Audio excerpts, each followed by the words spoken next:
everybody, and welcome to DC Fine Art.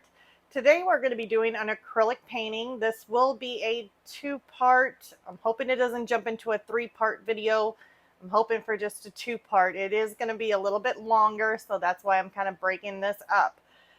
But on the last video that I did, we covered the Liquitex basics compared to the Liquitex professional paints or acrylic paints, just to kind of see the comparison on how they're different or how they're the same, or just kind of comparing those two. So I went ahead and decided that I was wanting to do a painting using the Liquitex basics and the Liquitex professional. And then I also kind of showed you guys the Liquitex Iridescent paints that I showed in the last video.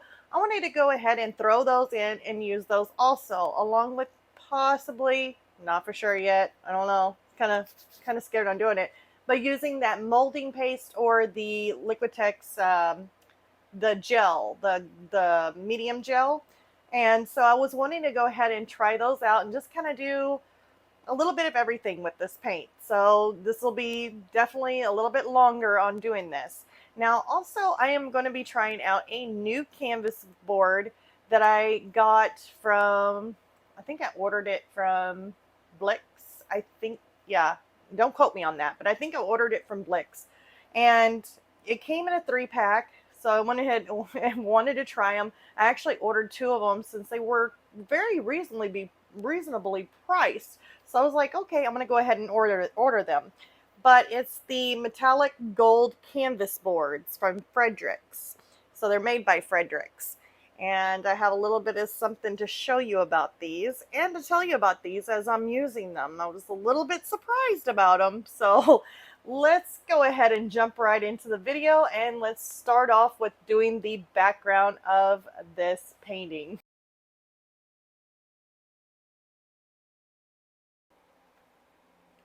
All right, so here I have the Fredericks Metallic Artists Series canvas board. It is the gold 9x12, and it came in a 3-pack. And it says on here, cut edge canvas panels ready for oils or acrylics, primed weight 13 ounce, triple primed in the USA. And it says, of course, since 1868. Now here you can see the canvas board is nice and golden, and I could not actually use a graphite pencil or my water-soluble graphite pencil on this. I literally had to draw out my drawing and actually trace it with the that carbon paper, or that tracing, whatever it's called, transfer paper. I had to use that, and that was the only thing I could get to be able to put on this canvas board. It would not take a pencil. Like, I could rub real hard and still couldn't get a pencil to mark on it. So that was the only way that I could get my markings on there, which you can see them great whenever you shine it like that. You can see the thickness of it. It has a little bit of a canvas on top, but if you look at the back, it's like cardboard. So I was really surprised on that. I was like, wasn't expecting it to be cardboard. I mean, it's like a harder cardboard. I mean, and the only thing I can think of is maybe it wasn't fully wrapped all the way. They just kind of did it on the front, just pasting like maybe with a glue to have like this canvas on it with it being primed and gessoed and all that kind of stuff. But yeah, I was a little surprised over the cardboard part of it. All right, so now I'm going to go ahead and start this out. These are the Liquitex basics that I'm using. I kind of stick to the same colors on this, which is just using like my raw umber and um, my burnt umber, my grays, my white, and the unbleached. I think it's the unbleached on that one. And then I have my Payne's gray. So, but I mean, you can use, I mean, anything like that. I'm just kind of showing you what I'm actually using. Colors don't really matter. I mean, this is just kind of a painting that I, thought of in my head. And then I'm using some of these smaller detailed brushes along with a filbert, which actually I didn't even get to use the filbert, but I used those 2 smaller brushes, the rounds, a lot more on this. And there I'm kind of showing some of my brushes, but I kind of changed some of it. I used the bigger filbert for bigger areas. Yeah, here is the fine mist sprayer that I use. You can get those, like, I believe you can get them at Hobby Lobby, possibly at Michael's, but it's a fine mist sprayer, and I use that to wet my canvas and also to wet my paints on my palette. So that's a really nice thing to have. It's my favorite.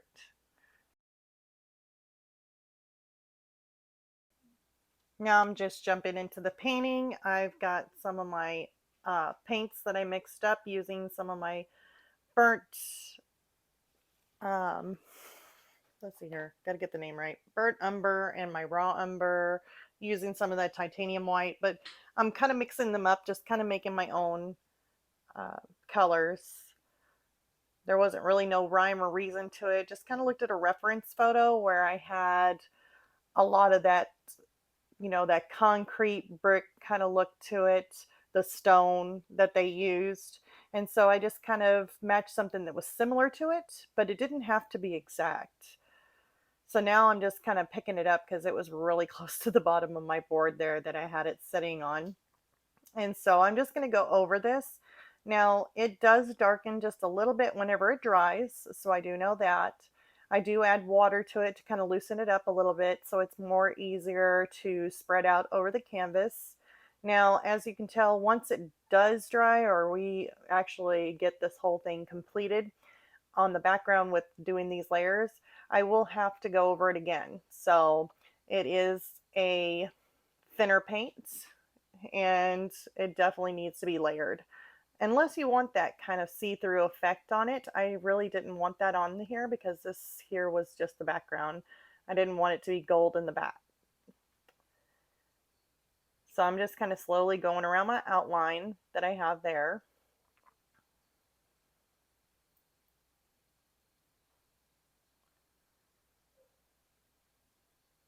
I know I'm being really, really careful around those lines, but I mean, in all reality, as long as you just, even if you go over it just a little bit, it doesn't really matter. You can always just, whenever you go back over it again for the second time, you can still kind of see your lines underneath. As long as you don't go over your lines more than once, then you won't cover it completely to where you can't really see what's underneath. But yeah, I'm leaving those little lines that you can see across the screen. That's where the bricks, like in between the long column bricks that they had in the stones. So I'm kind of leaving those out because that's going to take multi layers on that too, or at least a couple, to be able to put in my shadowing and the light where it hits to give it that depth, that look you know, of the bricks and columns kind of sinking in.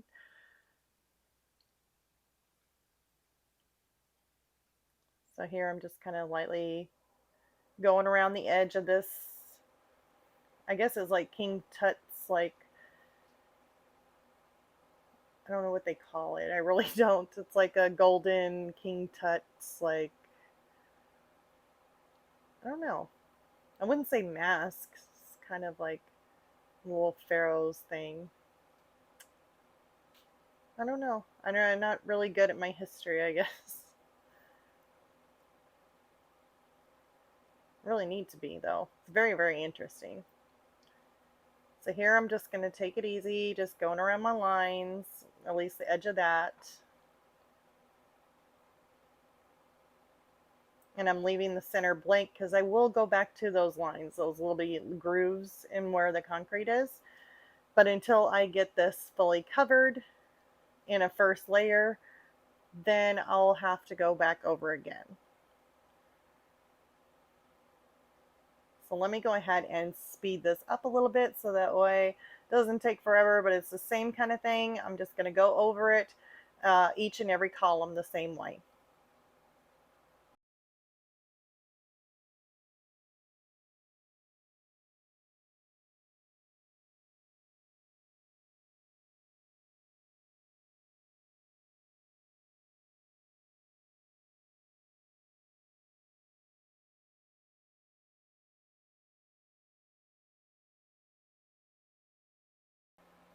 Yeah, the crazy thing about it is that I had to use the transfer paper and the, to be able to get my design on here instead of having to draw it out with my pencil like I normally do, like just draw it out real quick. I couldn't even do that, but it's funny how on camera that the lines show up extremely well to where you can see every bit of it. It was just amazed me whenever I looked through the camera. I was like, wow, I can see every single line very, very bold. But whenever you're looking at it in person, it's really hard to see. You literally have to tilt the canvas some to even see the lines that you made. But if you're looking directly on it, I guess the shine of the canvas really does make it hard to see those graphite lines.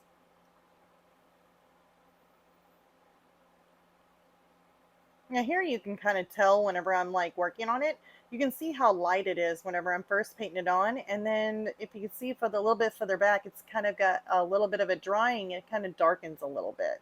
So just remember that it will darken just slightly whenever you're using them.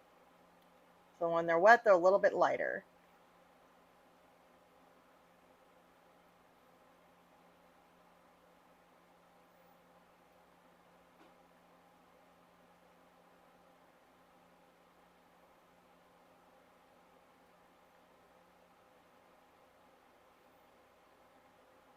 Now I'm using the Liquitex Basics first because I always want to do something that's at least I know kind of like if you're doing acrylic and oil and you're wanting to use both those mediums, you want to keep your acrylic first and then do oils on top of acrylics.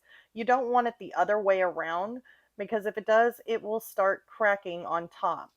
So in order to prevent that crackle or from it cracking because of the different dry times, I'm kind of keeping that same concept in my head thinking, okay, I want to put down at least um, my Liquitex Basics. It's much thinner. I add water to it so that way it can easily go over the canvas without doing that dry brushing.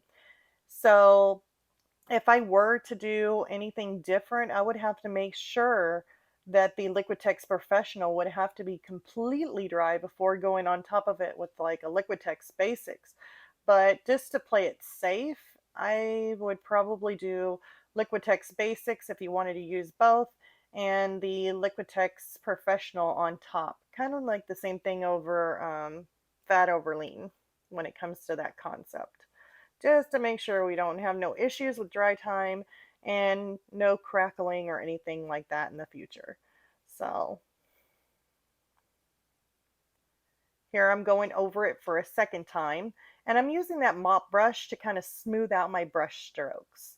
So when you see me use that little brush mop, it is just to kind of keep those oh boy, can't even talk, those brush strokes at a minimum, so that way it's a lot more smoother. So here I'm just kind of going over it a second time. You can kind of see in this picture here, the gold canvas is really showing through. And so that's why you need to add multiple layers to it unless you want that rough texture, like that aged texture. Then you could just leave it. But for me, I didn't really want that. I wanted more of a like a stone kind of work. So I am actually just layering another coat on top of it. Now I ain't too worried about, because at first, whenever I get done, you're going to look at it and you'll still have that depth, but you won't have that kind of like that three-dimensional look where I want the background to not look like it's up against the statue like of King Tut. I guess it's like a statue kind of thing. It's made of gold. But I didn't want it to be like flat like a board neither. So I didn't want that kind of look to it. And on the second part of the video, I know you guys got to wait till the second part, but it won't be till the very, very end of this painting where I'm actually going to glaze my background and have those darker colors kind of push it further in the back. That way I'm pushing that background a little bit further back, and that way King Tut's like statue, I'm just going to call him a statue. I don't know what else to call him. But so that way he actually comes out more. So that one, and that will be done toward the end on doing that. Now here, in order to add this, I have to go over this multiple times again. So definitely patience with this one. And so here I'm just putting in like my regular burnt umber is all I'm using to kind of line these out. So that way it gives me a kind of like a background, like a base layer. There we go. Words are tough. But it gives me a base layer to start with the grooves. So I'm kind of layering in that burnt umber. I don't want to go with anything like straight black or anything like that. I haven't used black on this. I won't be using black on any of it. If I'm wanting to darken it any, I'm most likely going to use my Payne's Gray or my raw umber in order to make it a little darker. But for now, just to have that base layer of the line, I am using my burnt umber. Yeah, I think I said that right. Yeah, it's my burnt umber. I always get raw umber and burnt umber mixed up. This is a burnt umber. As far as names, if I look at the colors, I know which one it is. I just grab it. But yeah. So I'm just going through here, making my lines. And yeah, I'm not really going this fast. I'm actually going really, really slow with this, but it would take forever.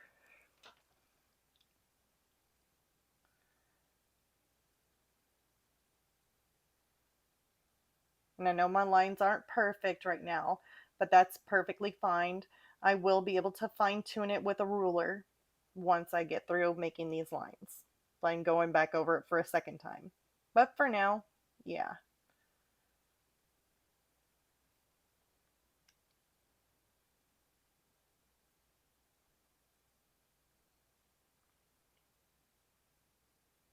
And there I'm kind of darkening it up a little bit, going back over it again with the burnt umber.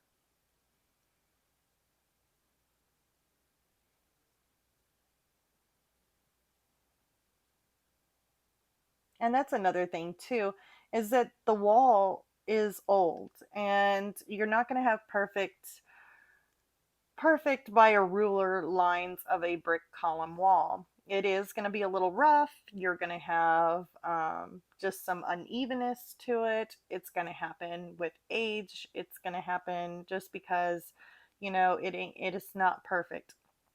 So you don't have to worry about it being absolutely perfect. So here's where I'm taking my ruler, and this I'm just going to go ahead and, like I said, this is not perfect neither, but I'm just going through and just kind of adding that lighter color gray tone that I've got, and that's to give it that lighter highlight. So that's basically going to be my light little highlight in there. Now I'm not going to make it super bright or anything like that. That is going to be the bright for the highlight. And I'm just using the ruler to outline underneath of it. And you'll see me skip every other one. I was doing that so that way I don't lay my ruler down on something that's wet. So I kind of hopped around a little bit just for that reason.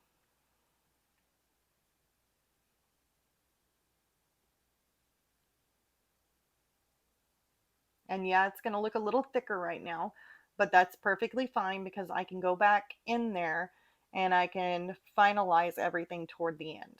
But for now, all I'm wanting is that lighter highlight to get in there.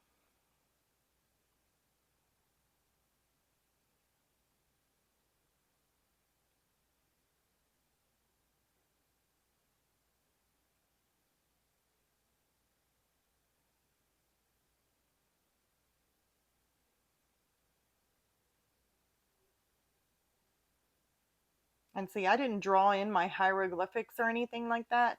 I figured I was like, there ain't no way you just want to. I didn't want to draw them in or anything like that. So I just went ahead and whenever I came to my hieroglyphics, I just went ahead and painted them in. So I didn't use no drawing with pencil or anything like that, which I couldn't do anyway because of this canvas board. It did not want to take my graphite pencil.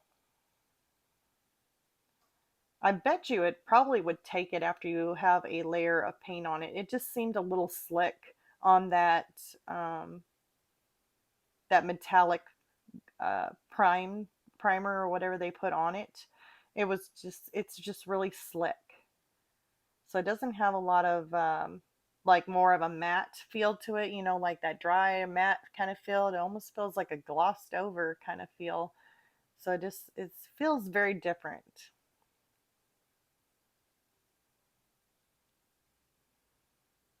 All right, so once I get these highlights all in, let's go ahead and jump it over to where we go to the next step. All right, so here I'm taking it's basically like a lighter gray with a little bit of brown mixed into it. It's not much. And I'm just kind of putting the highlight over the top of where the gray was for the inside of these grooves. And I'm putting it right along the edge of where I want my brick, or basically to stop right before that lip it goes over. I'm going to put a highlight on each of those on the top. So, and there I just kind of did a little bit more of the lighter highlight in there just because I guess I see a spot that I needed to get. Adding in some more of the darker colors in there too. So I do some final touch-ups on that. And I'm using a smaller little mop brush to get in some of the blending to smooth out those brush strokes. And I'm doing that with a smaller mop brush that I have. There I'm adding some more highlight to the edge of the bricks, and I'm doing that to each of the top and the bottom there that I put some of the paint. That's just to do any kind of correction to make it more even with the brick. I'm using the same color as the brick, or at least close to. It doesn't have to be exact. If you're a little bit off in color, it's still fine as long as you blend it out with a mop brush and just kind of smooth it out with the rest of the brick, because the stone's going to be multiple colors anyway. I could keep on calling it a brick, but it's a stone. So it's got multiple different colors in it. So you're perfectly fine to not have the exact same color if you're trying to do touch-ups. Close is fine.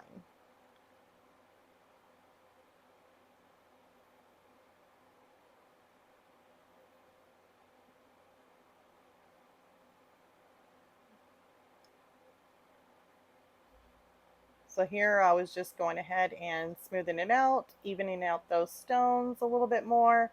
And then after I put that light highlight in, then I take my little mop brush and I smooth it out.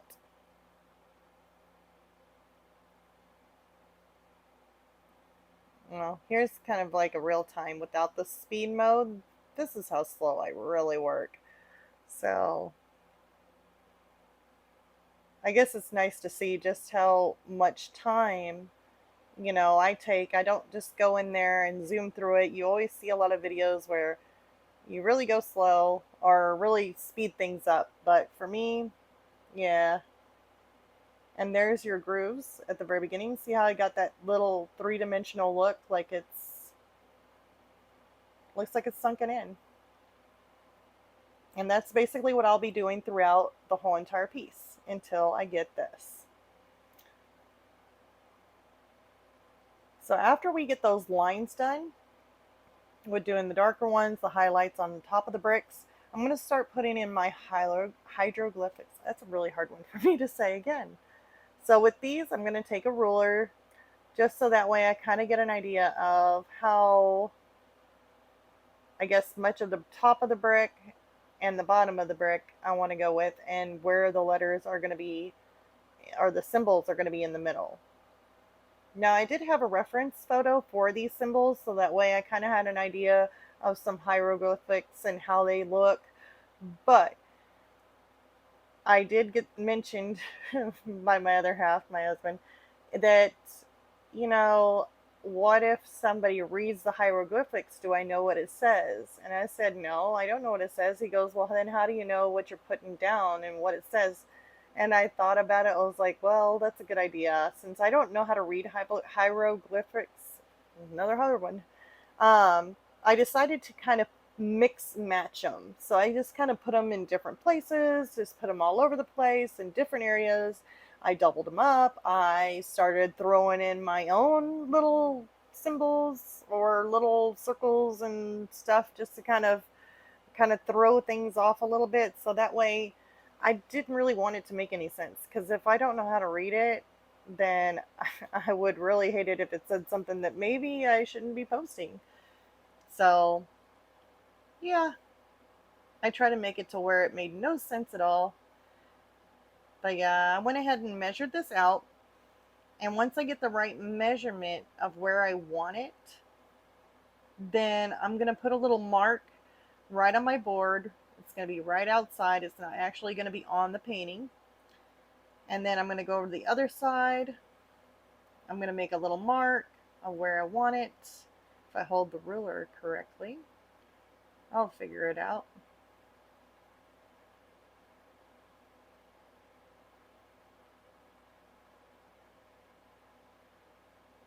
Yep. There we go.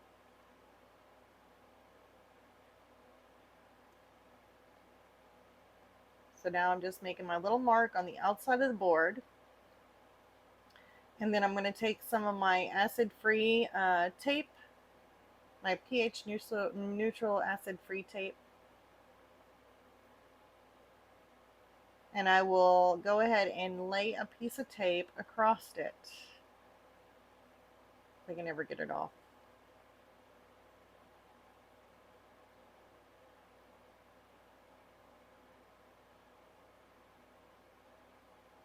All right.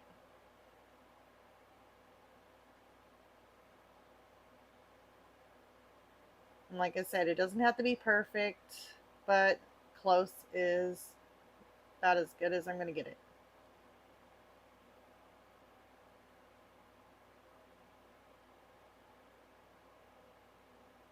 And you definitely want to make sure your paint is fully dry when doing this, because yeah, it would not be fun if you remove the tape and paint came off. So you definitely want to make sure that it is completely and fully dry.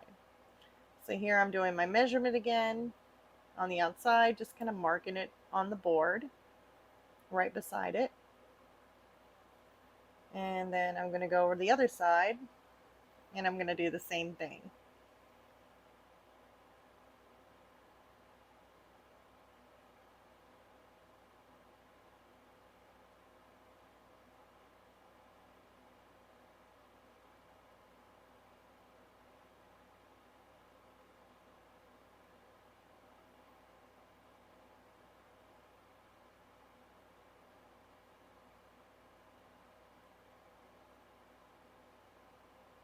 All right.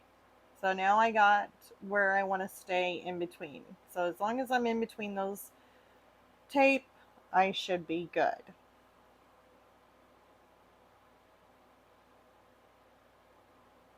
And it doesn't have to be perfect on either side. I mean, it's close and that should be fine. When you got a bunch of hieroglyphics going on, it's going to look full. I mean, it's going to be covered. So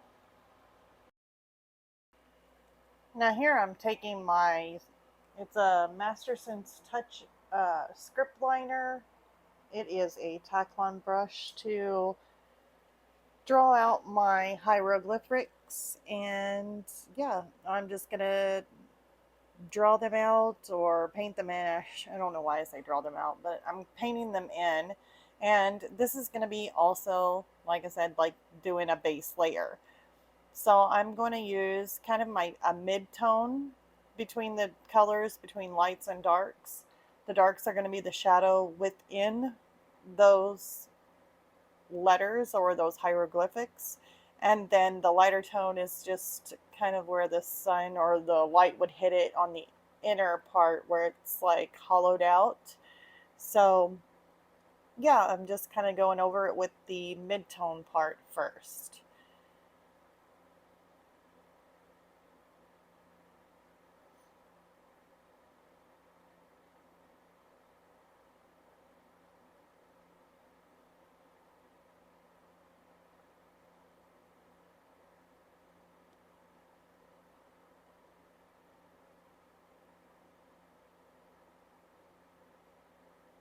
And I'm just looking at my reference photo and just drawing them in or painting them in. Shouldn't say drawing them in.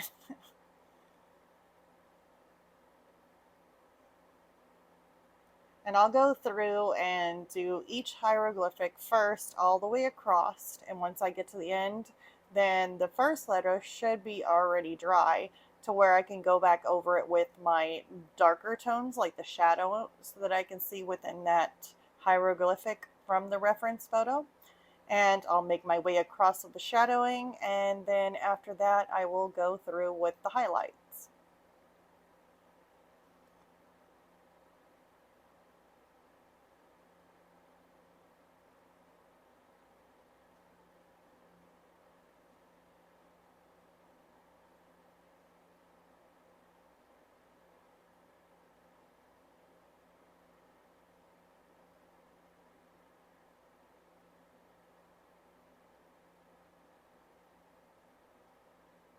And this is all done in the Liquitex Basics.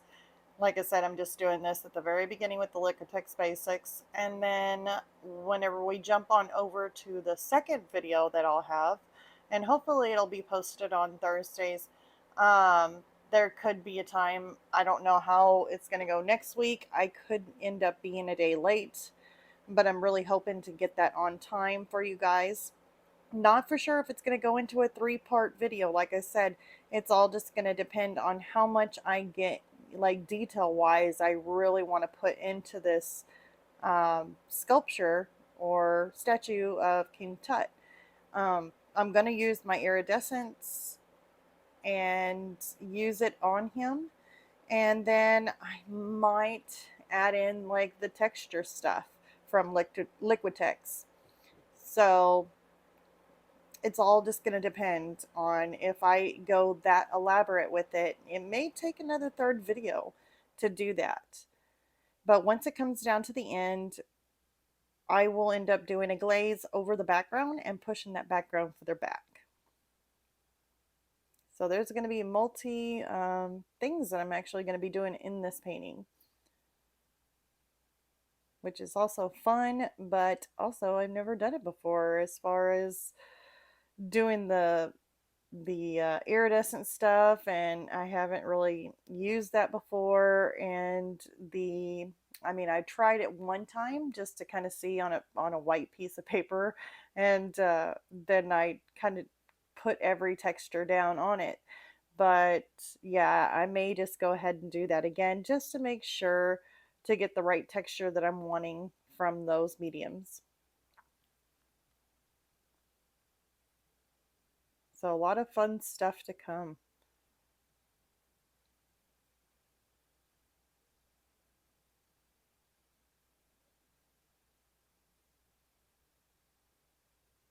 And also, I might as well just throw it in here.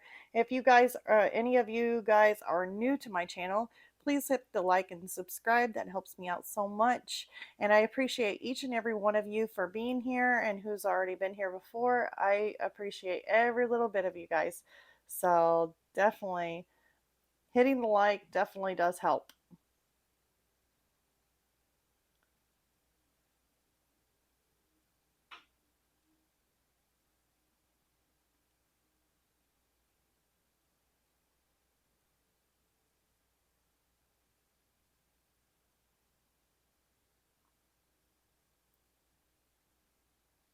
I know this takes a lot of time doing each and little bitty hieroglyphic.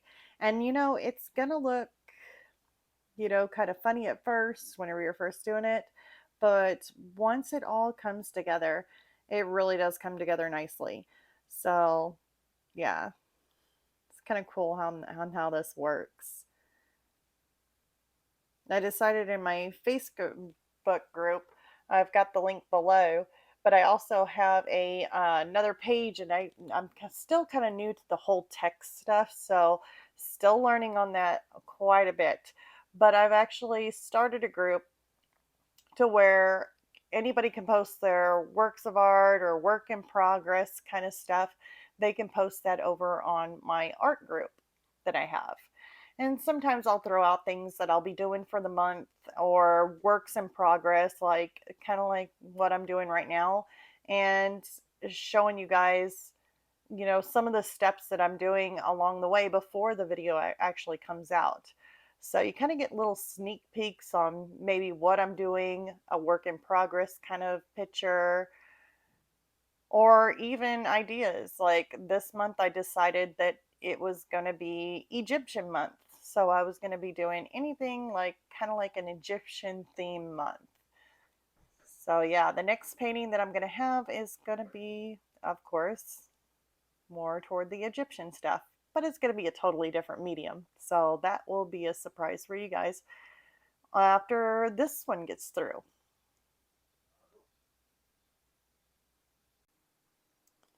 Now, the one thing about this canvas that I did notice, also to take note, is whenever I was spraying it with water, you know how you just kind of mist over your canvas. If any of the water kind of goes around, just barely around the outside of the canvas board, since it is it's cardboard basically, like a hard cardboard kind of thing, it does like to soak up that water. And when it does do that around the backside or around the edge of it, it can warp the board.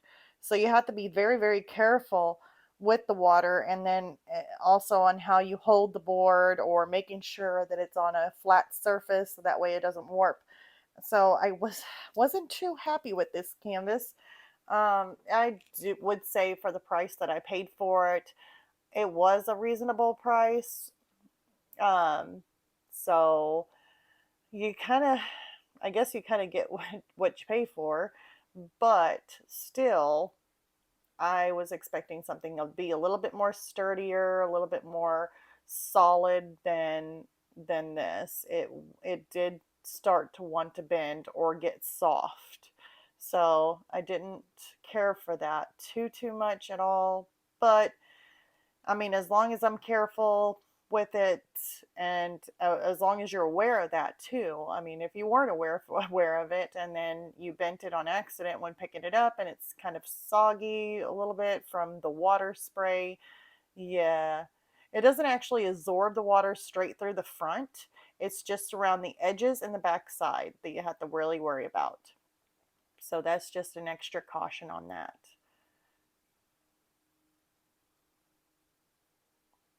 But with this piece here, I mean, I wasn't really planning on selling it or anything like that. I mean, if I could get a good print out of it, that would be nice, but it's all going to depend on um, the iridescent part of it. If it adds like a really bad shine to it to where I can't get a good solid picture of it, then I won't be able to make prints of it. But if I can actually get a picture of it without the glare, or it's not so bad and you just can't see the iridescent part of it, but that would still work, for a print. So I have to be very careful with that. It may not be good at all. I have no clue yet until I'm completely finished. So it's kind of a trial and error for me. I never really worked with the iridescent stuff before. So it is a first time. So here I'm taking a small detail round brush and I'm just kind of putting in some darker shadows within this. And then once I get done putting in the darker shadows, I'm going to go back through and then put in my lights. And I do that starting from the beginning all the way to the other side. And then by the time I get to the other side, the beginning should be dry where I first started out with, so that way I can go ahead and add my light colors to it. And I'll be able to take some pictures of this and zoom in on it so that way you can kind of see a little better on what I'm doing. This may be a little bit farther away for you guys to see, but I will have some pictures just kind of showing a little bit up close of what it actually looks like. And it doesn't have to be perfect. Like I said, this is going to be pushed further back behind, so it's going to kind of be in the shadows. So yeah, it's not going to stand out as much as it is right now.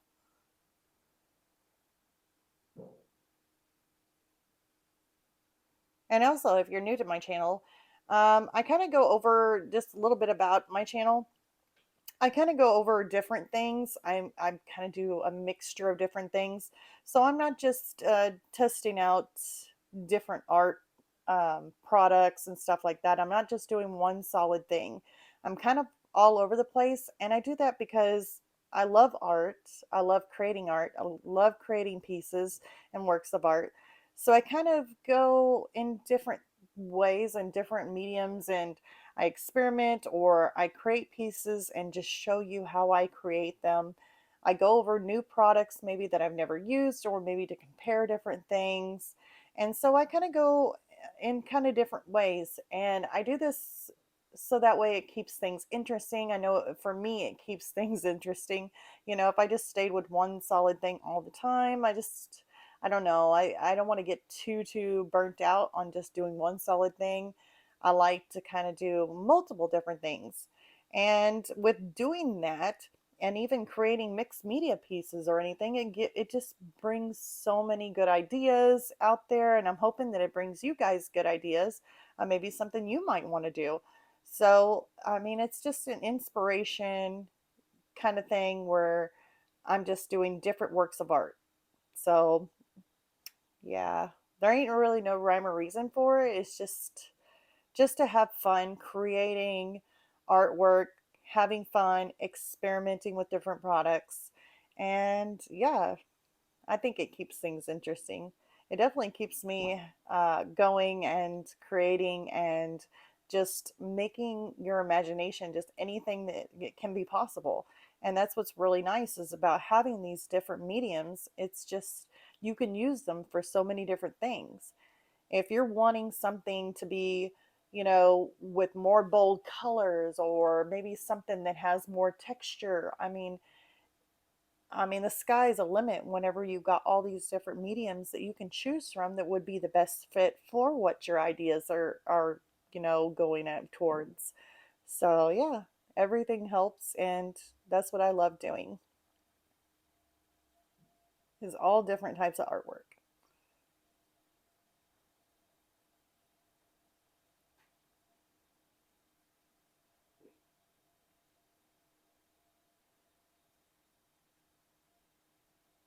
And here I'm going to take it to the other side here,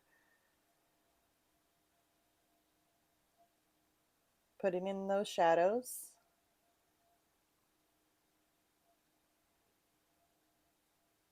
And I know a lot of my videos usually see me speed up things, and you kind of watch things as you know, kind of, I always say fast forward through it, you know, but watching it in real time, just kind of like how I'm working, this is how I work, and just showing, you know, the time that goes into this. It's not something that you want to rush through. I know you guys see a lot of these videos being rushed through. That's usually not how it happens. This takes quite a bit of time. And as long as you got the patience and just relax, enjoy painting, um, yeah, just have fun with it. Don't expect to push through it real quick. Just take your time and have fun and relax and create. Do your paintings.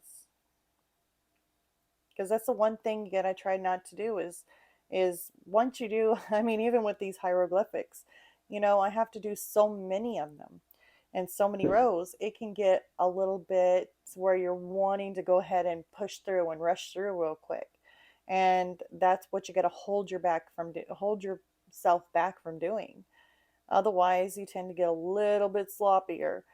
So take your time, and every part of this should be the same as whenever you first started it. So at the very beginning.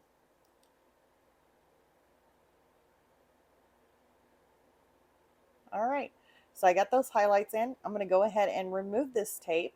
And then I'm going to show you guys some of the still photos of what I have created with all the hieroglyphics. And yeah, this will end up completing the first video of creating this background, so that way we can move on to our second video, which will be working on King Tut's statue. All right. Well, I hope you guys enjoyed this, and I'll see you all next week. Bye, guys.